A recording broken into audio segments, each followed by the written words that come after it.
All right, we're gonna start like mid channel.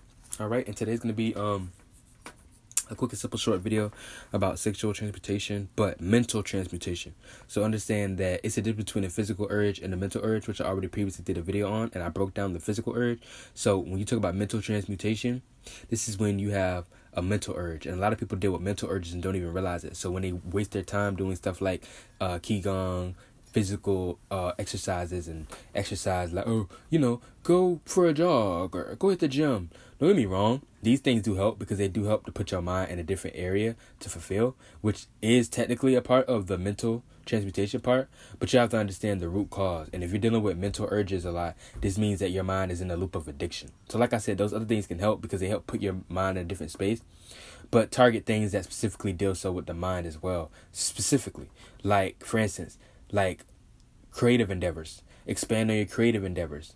Be more creative. Find more ways to express your creativity. Do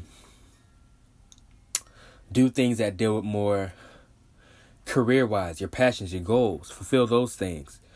Come up with a goal. Brainstorm. Take the time to sit down, brainstorm, and creatively come up with different goals, things you want to achieve. Take the time. You can write, poem, like I said, anything creative.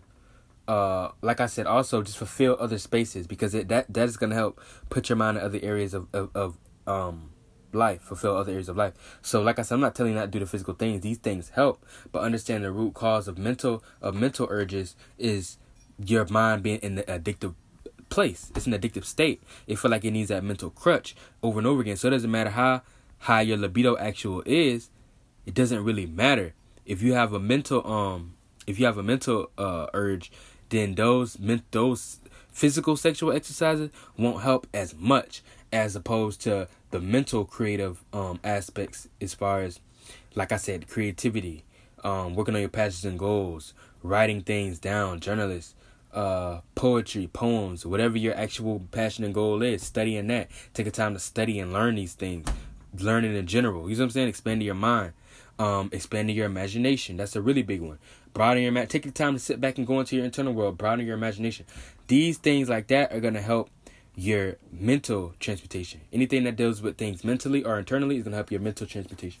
You see what I'm saying? So with that being said, I'm going to cut this video short and just understand this video was about sexual transmutation, but the mental transmutation part of it. Because so many times we try to do physical exercises, but those things only help when you're dealing with strictly a libido issue. Strictly like, okay, I have so much energy down here. Like how do I transmute it? Those are when you strictly focus on the physical transmutation. But if you're dealing with a mental addiction or mental urges, which a lot of people do, dive more into the mental aspect or the internal aspect of things. Like I said, one more time, broaden your imagination. Take the time to sit back, close your eyes, and get into like a imaginative meditation. Meditate in general. These things like meditation itself. Like I said, your imagination, meditation itself. Broaden your creativity in general. Whether you're painting, you're an artist, you're making music, you're drawing, you're painting, whatever it is that taps into your creative side. Do these things. With that being said, I'm gonna cut this video out short.